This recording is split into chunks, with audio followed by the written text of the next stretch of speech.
السلام علیکم ورحمۃ اللہ وبرکاتہ۔ محترم سامعین، خواتین و حضرات، اجالا چاندنی امید اسلامی چینل سے میں آپ سے مخاطب ہوں۔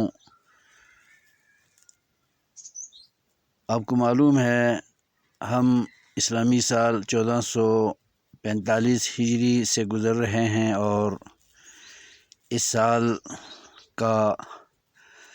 ماہ سیام ہم گزار رہے ہیں۔ اللہ تبارک و تعالیٰ نے اور اس کے رسول محمد صلی اللہ علیہ وسلم نے ماہ سیام کے روزوں کو اسلام کے اصول اسلامیات کا ایک رکن ٹھہرایا ہے، جو ہر مسلمان بالغ، عاقل، تندرست اور مقیم پر واجب ہے اس کے روزے رکھنا، اور اس کے فلسفے سے، اس کی حکمتوں سے مستفید ہوتے ہوئے اس ماہ سیام کو گزارنا ہم پر واجب ہے۔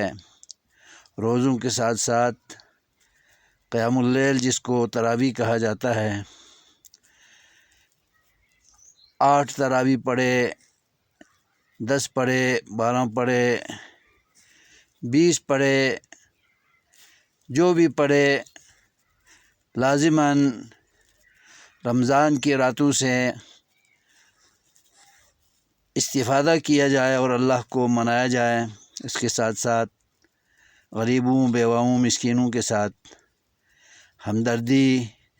سخاوت، جود و کرم کے پہلوؤں پر بھی عمل پیرا ہوتے ہوئے اس ماہ مبارک کو گزارنا چاہیے، اور قدر کی راتوں میں شب بیداری لازمی کرنی چاہیے، جس کی تاکید میرے اور آپ کے آخری پیغمبر محمد صلی اللہ علیہ وسلم نے فرمائی تھی۔ فضیلت بھی بیان ہے، من قام رمضان ایمانا واحتسابا غفر له ما تقدم من ذنبه، من قام لیلۃ القدر ایمانا واحتسابا غفر له ما تقدم من ذنبه۔ جس مسلمان نے دن کو روزے رکھ کر رات کو قیام کرتے ہوئے اور رمضان کے آخری عشرے کو طاق راتوں میں بیدار ہو کر جو گزارتا ہے، عبادت میں، ریاضت میں، ذکر و اذکار میں، تلاوت کلام پاک میں اور دعاؤں میں مصروف رہ کر اللہ سے مانگتے ہوئے دنیا اور آخرت کی سب بلائیاں، تو غفر له ما تقدم من ذنبه، تو ایسے مسلمانوں کے پچھلے تمام کبائر، صغائر، گناہ، لغزشیں، خطائیں اللہ معاف فرما دیتا ہے، اور جو لوگ توبہ کریں تو یقیناً ان کے کبائر بھی معاف ہو جاتے ہیں۔ اور توبہ کا معنی یہ ہے کہ گناہوں سے رجوع کر کے ہمیشہ اطاعت کی زندگی انسان گزارتا رہے، تو اس کی توبہ قبول ہے، ورنہ توبہ توڑ ثابت ہوگا۔ اللہ تبارک و تعالی ہمیں رمضان کی خیرات،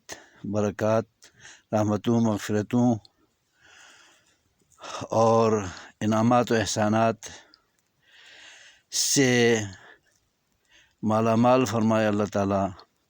قبولیت سے نوازے، آمین یا رب العالمین۔ والسلام علیکم ورحمۃ اللہ وبرکاتہ۔